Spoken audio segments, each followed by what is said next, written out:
జై శ్రీమన్నారాయణ. అందరికీ కూడా షట్టిలా ఏకాదశి శుభాకాంక్షలు అండి. పితృదోషాలు తొలగాలంటే ఈరోజు పాటించాల్సిన నియమాల గురించి మనం తెలుసుకోబోతున్నాం. అంతకంటే ముందుగా అయితే మన ఛానల్ని ఎవరైనా మొదటిసారి చూస్తున్నట్లయితే ప్లీజ్ లైక్ చేయండి, షేర్ చేయండి, సబ్స్క్రైబ్ చేయండి. అలాగే పక్కనే ఉన్న బెల్ ఐకాన్ కూడా క్లిక్ చేసి ఆల్ అనే ఆప్షన్ ప్రెస్ చేసి ఉంచుకోండి. నేను వీడియోస్ అప్లోడ్ చేసిన వెంటనే మీకు నోటిఫికేషన్ ద్వారా వస్తాయి. ఇక వీడియోలోకి వెళ్దామా మరి. షట్టిలా ఏకాదశి రోజున భక్తులు విష్ణుమూర్తి యొక్క వైకుంఠ రూపాన్ని పూర్తి భక్తి శ్రద్ధలతో పూజిస్తారు. ఈ షట్టిలా ఏకాదశి మాఘ కృష్ణ ఏకాదశి, తిల్ద ఏకాదశి మరియు సత్తిలా ఏకాదశి అని రకరకాల పేర్లతో కూడా పిలుస్తారు. ఈరోజు నువ్వులకు పెద్ద ప్రాముఖ్యత ఉంది.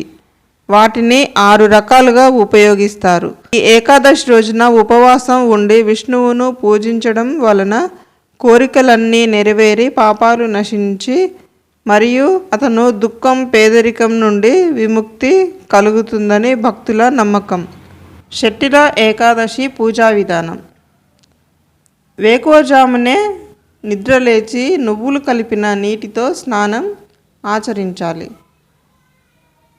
శ్రీ మహావిష్ణువును ధ్యానిస్తూ ఉపవాసం ప్రతిజ్ఞ చేయాలి. విష్ణుమూర్తి యొక్క చిత్రపటాన్ని గంగాజలంతో నువ్వులను కలిపి చిత్రపటంపై చల్లాలి. తరువాత విష్ణుమూర్తికి ధూపదీపాలు వెలిగించి ఏర్పాటు చేయాలి. ఈరోజు విష్ణుమూర్తికి నువ్వులు సమర్పించాలి. అలాగే విష్ణువును ప్రసన్నం చేసుకోవడానికి వివిధ నైవేద్యాలు సమర్పిస్తారు.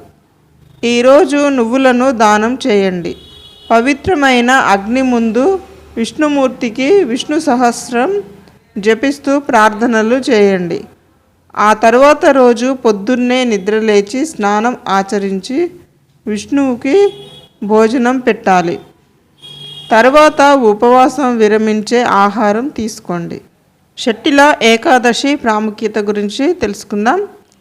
షట్టిలా ఏకాదశి గొప్పతనం భవిష్యోత్తర పురాణంలోని పులస్త్య ముని, దాల్భ్య మహర్షి వీరి ఇద్దరి మధ్య జరిగిన సంభాషణగా వివరించబడింది. ఈ ఏకాదశిని పాటించే వారికి అనంతమైన సంపద, ఆరోగ్యం లభిస్తుందని నమ్మకం. హిందూ పురాణాల ప్రకారం ఈ ఏకాదశిని చేసిన వారికి విష్ణుమూర్తి యొక్క మోక్షం దక్కుతుంది.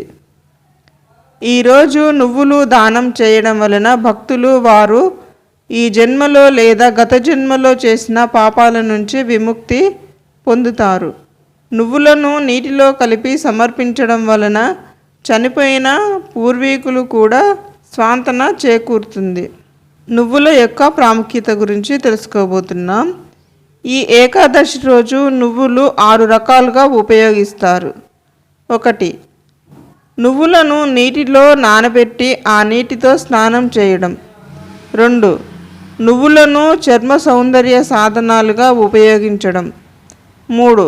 వాటిని పవిత్ర హవనం లేదా అగ్ని కార్యక్రమంలో వాడడం. 4. నువ్వులు నానబెట్టి ఆ నీటిని తాగడం. 5. దానంగా నువ్వులు ఇవ్వడం. 6. స్వీటు మరియు వంటకాలలో ఉపయోగించడం. ఓకే ఫ్రెండ్స్, అందరికీ కూడా షట్టిలా ఏకాదశి శుభాకాంక్షలు. జై శ్రీమన్నారాయణ. ఓకే ఫ్రెండ్స్, ఈ వీడియో కనుక మీకు నచ్చినట్లయితే లైక్ చేయండి, షేర్ చేయండి, సబ్స్క్రైబ్ చేయండి. Thank you friends, thank you very much.